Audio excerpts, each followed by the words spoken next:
محمد صابر الشهير بمحمد بعرور أو توربين البحيرة اتحكم عليه امبارح الخميس 21/8/2025 بالإعدام، لأنه اغتصب 11 طفل وصورهم 52 فيديو على تليفونه علشان يبتز الأطفال دول ويهددهم فيما بعد.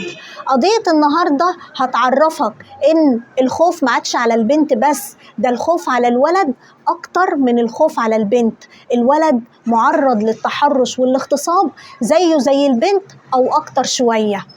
قضيتنا النهاردة قضية غريبة حصلت في المهاجرين مركز كفر الدوار محافظة البحيرة.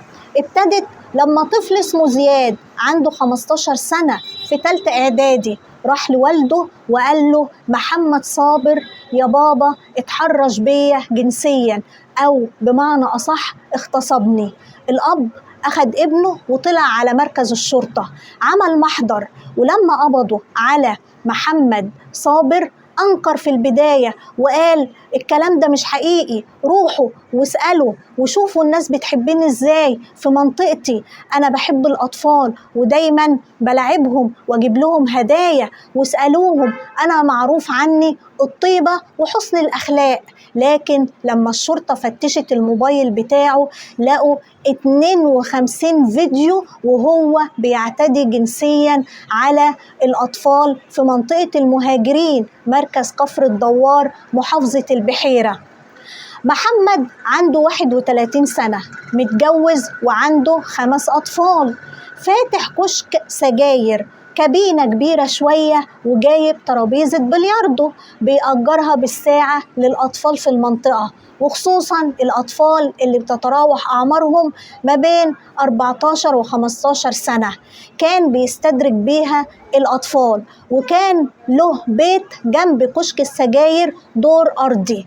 كان بيستدرج بقى الأطفال إزاي؟ بناء على تفاصيله وروايته للشرطة. يا إما إن هو يعرض على الطفل علبة عصير فيها حبوب مخدرة، وبعد ما الطفل بيفقد وعيه بيقوم واخده جوه أوضة البلياردو ومعتدي عليه، مقلعه هدومه كلها وبيعتدي عليه جنسيا وبيصوره. ولما الطفل يفوق بيوريه محمد صابر الفيديو اللي هو صوره ويقول له لو فتحت بقك أو اتكلمت مع حد من أهلك أنا هفضحك في المنطقة كلها.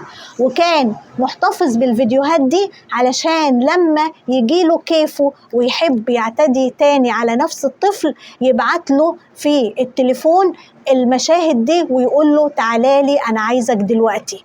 دي أول طريقة، إن هو يحط حبوب مخدرة في العصير للطفل. يا إما إن هو يقول له تعالى خش جوه العب ساعة مجاني، تعالى اتفرج على فيديوهات جوه والعب براحتك في صالة البلياردو.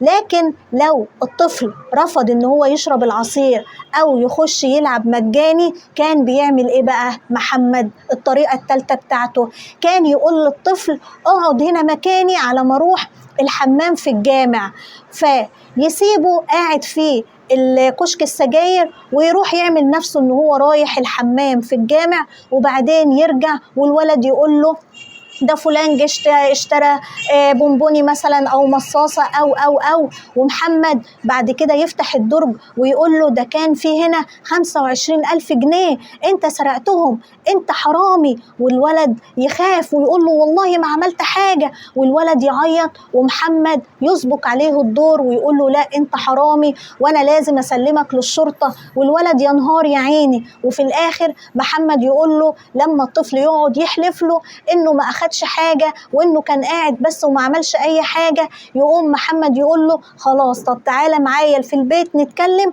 ونشوف هنعمل ايه، ويقوم واخد الطفل ويقوم يخليه يقلع هدومه كلها غصب عنه، يا اما هيسلمه للشرطه او كان بيهدده بسكينه، والطفل غصب عنه يخاف ويقلع هدومه كلها، وكان محمد يعتدي جنسيا عليه ويصوره ويقول له لو فتحت بقك انا هخلي الفيديوهات دي تنتشر في المنطقه كلها والناس تعرف ان انت انسان مش كويس. وطبعا الطفل ده عقل طفل ما كانش يستوعب او يفهم ان كل ده مسرحية أو كل دي تمثيلية عليه.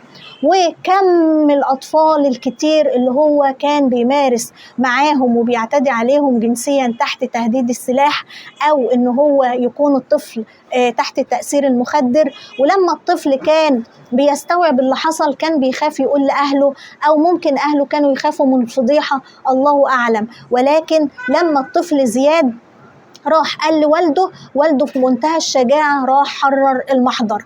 الغريب إن محمد صابر ده سوابق مسجل خطر، وعيلته كلها سوابق، وله أخ اتحكم عليه ب7 سنين سجن قريب بسبب إن هو قتل واحد في مشاجرة قدام أمه.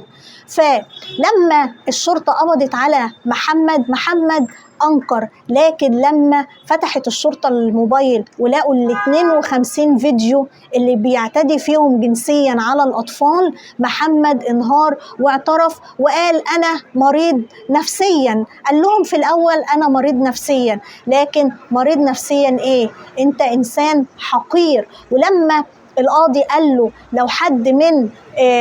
لو حد اتعرض لولادك وعمل فيهم زي اللي انت عملته مع الأطفال دول كنت عملت فيه ايه؟ قال محمد كنت قتلته. هو محمد أصدر الحكم على نفسه.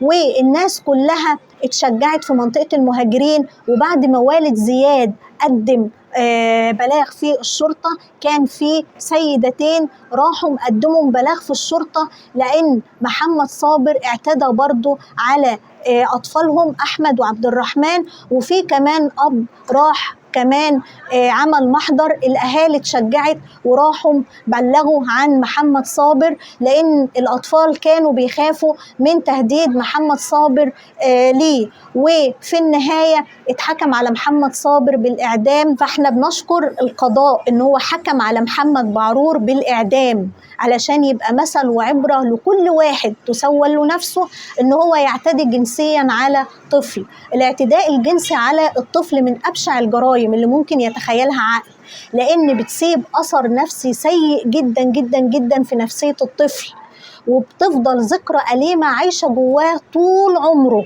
ومحدش يعرف إن ممكن الطفل ده لما يكبر يعمل نفس اللي اتعمل فيه وهو صغير. فأنت ممكن تعرض الطفل اللي حصل له اعتداء جنسي وهو صغير إنه يبقى شاب شاذ جنسيا.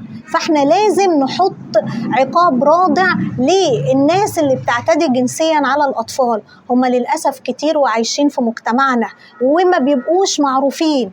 يعني زي محمد بعرور كان قدام الناس مثال للشخص الكويس ذو الأخلاق، لكن في الخفاء كان بيعمل أبشع جريمة بيتخيلها عقل. الوحدة المحلية في منطقة المهاجرين مركز كفر الدوار محافظة البحيرة قامت بإزالة كشك السجاير والكابينة اللي كان فيها ترابيزة البلياردو الخاصين بمحمد صابر، علشان الناس في المنطقة والأهالي يرتاحوا نفسيا ويحسوا إن حق عيالهم رجع لهم، لأنهم بعد الجريمة دي كانوا خايفين جدا على أولادهم، خايفين ينزلوا دروسهم، خايفين يروحوا مدرستهم، لأن ما عادش في أمان. فنصيحة مني لكل أب وأم، مش معنى أن أنت خلفت ولد تسيبيه يلعب في الشارع براحته، ده ولد هيحصل له إيه يعني؟ لكن البنت دايما بتحرص عليها، لا ما تنزليش، لا ما تخرجيش، خليكي قاعدة جنبي، لا فتحي عينك كويس. الولد بقى زي البنت، لازم تعرفي هو تحت بيلعب مع مين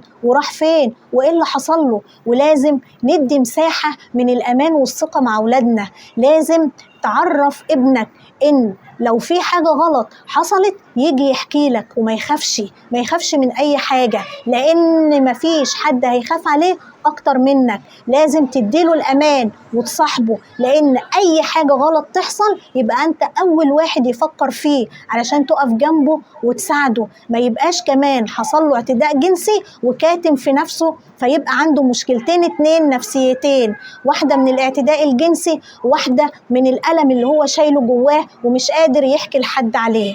والسلام عليكم ورحمة الله وبركاته.